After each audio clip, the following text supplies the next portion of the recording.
नमस्कार, आप देख रहे हैं एस न्यूज़ 24 और मैं हूं आपके साथ सपना ठाकुर।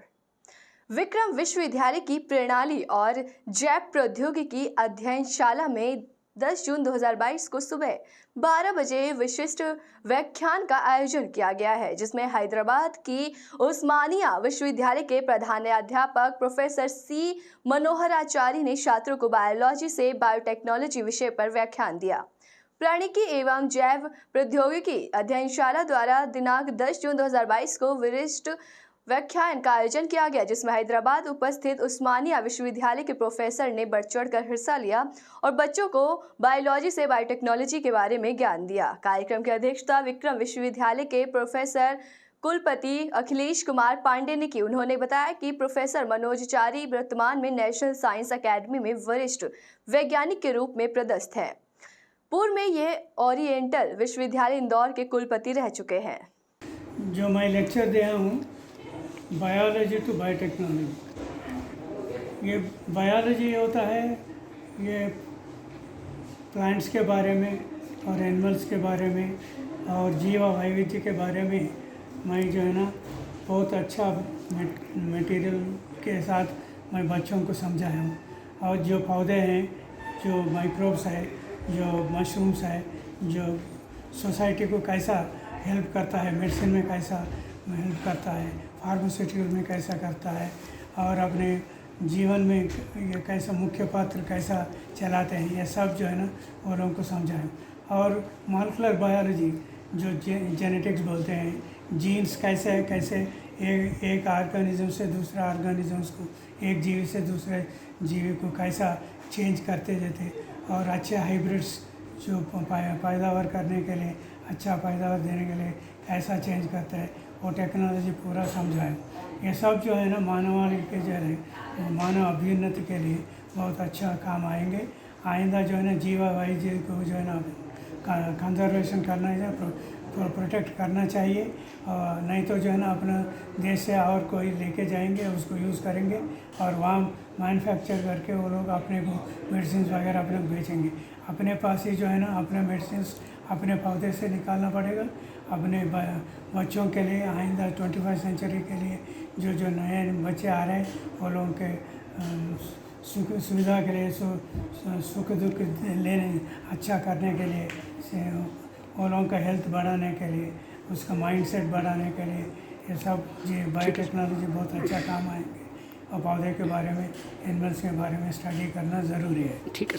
उज्जैन से महापौर पद के लिए तराना से विधायक महेश परमार का नाम प्रत्याशी के रूप में घोषित किया गया है। ये पहली बार है जब नगर निगम चुनाव में विधायक को महापौर का चुनाव लड़ाया जा रहा है।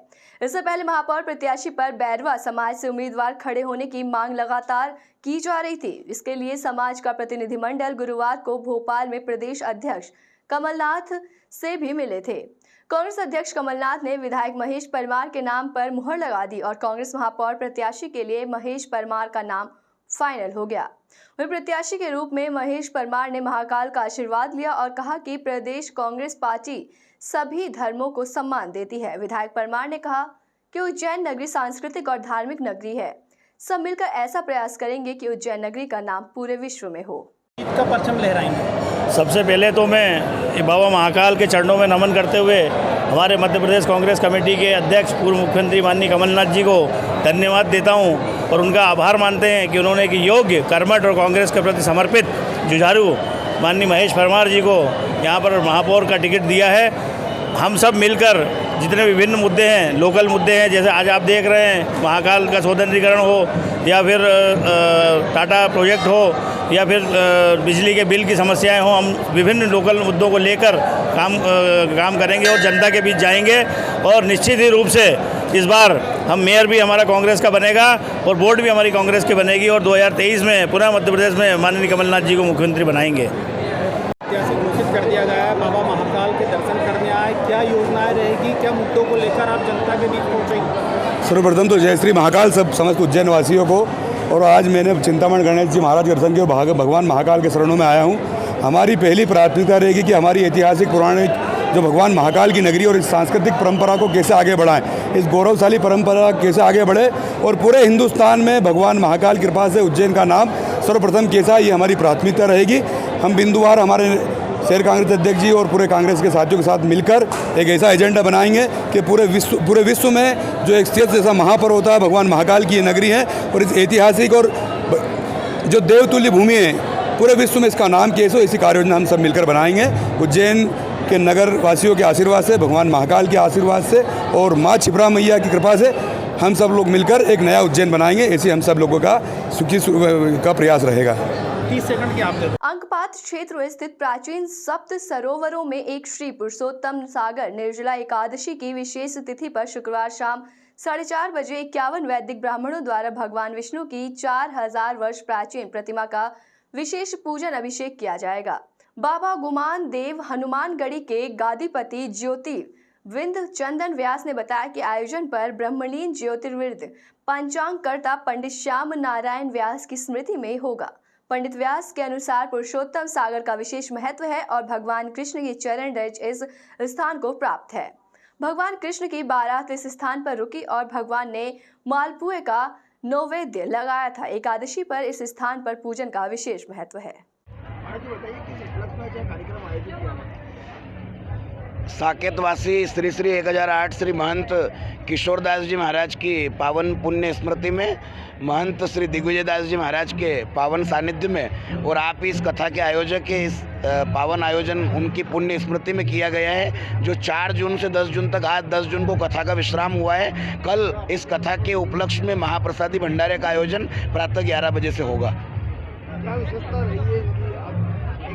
इस आयोजन में सामाजिक समरसता हमको देखने को मिली। हर समाज, हर वर्ग के लोग इस आयोजन में सम्मिलित हुए।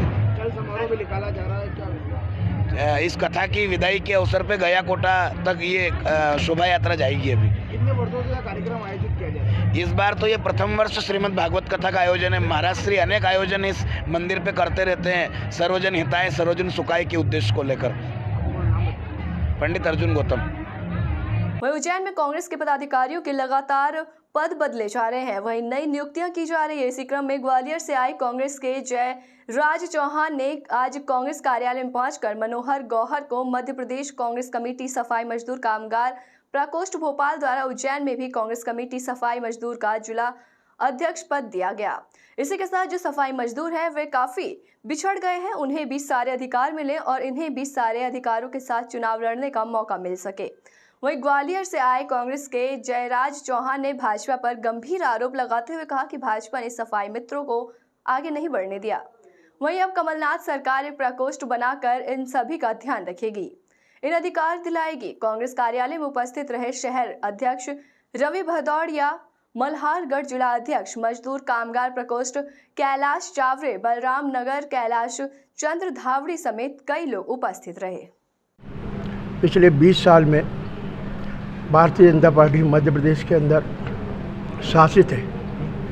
संपूर्ण मध्य प्रदेश के अंदर दलित वर्ग, अनुसूचित जाति वर्ग की बहुत शोषण, अत्याचार और मानसिक तौर पर उनका हनन जारी है। संपूर्ण मध्य प्रदेश के ग्राम, जिला, तहसील, टप्पा, ग्राम, हर जगह दलित वर्ग के साथ अत्याचार, शर्म और चरमोत्कर्ष पे है। भारतीय जनता पार्टी ने पूरे प्रदेश के अंदर कानून व्यवस्था को भद्दा मजाक बनाकर छोड़ दिया है। आप लगातार प्रयास करो, किस तरह की इसके विपरीत हम सफाई कामगार वर्ग को माननीय कमलनाथ जी द्वारा जो एक सोच के साथ सफाई कामगार प्रकोष्ठ का गठन किया गया है, वर्षों से दबा कुचला हुए वर्ग जिसको अधिकारों से वंचित रखा गया भारतीय जनता पार्टी के द्वारा, उसके कल्याणकारी सोच के लिए सदस्य सड़क से लेकर सदन तक की भागीदारी कैसे तय हो, सफाई कामगार प्रकोष्ठ का गठन किया गया और उसमें नगरीय निकाय और नगरीय पंचायतों में भी चुनाव में उनकी हिस्सेदारी तय करने के लिए जिला कांग्रेस कमेटी को निर्देशित किया गया।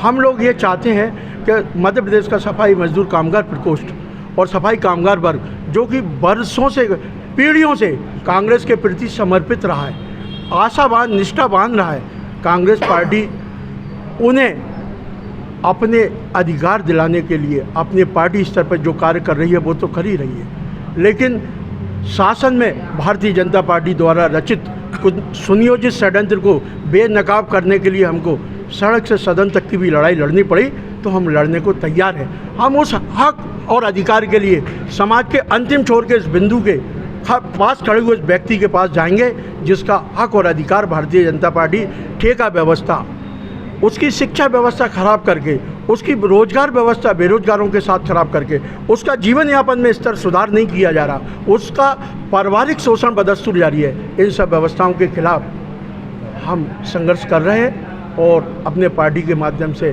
उचित प्लेटफॉर्म पर उस बात को उठा रहे हैं। आज उज्जैन में लगातार सोशल मीडिया के माध्यम से अफवाह फैलाने वाले लोगों पर पुलिस कार्रवाई कर रही है, तो वहीं पुलिस भी अपील कर रही है कि किसी भी प्रकार के अफवाह को आगे की ओर फॉरवर्ड ना करें। सोच समझकर फैसला ले कि किसी भी आपत्तिजनक पोस्ट को बिना सोचे समझे किसी ग्रुप में या सोशल मीडिया प्लेटफॉर्म पर नहीं डालें, जिससे समाज में शहर की शांति भंग हो और शहर की सौगात बिगड़े। इसी में उज्जैन पुलिस ने अपील की है कि वहीं एडिशनल एसपी आकाश भूरिया ने सभी से अपील की कि वे किसी प्रकार की पोस्ट को आगे फॉरवर्ड ना करें।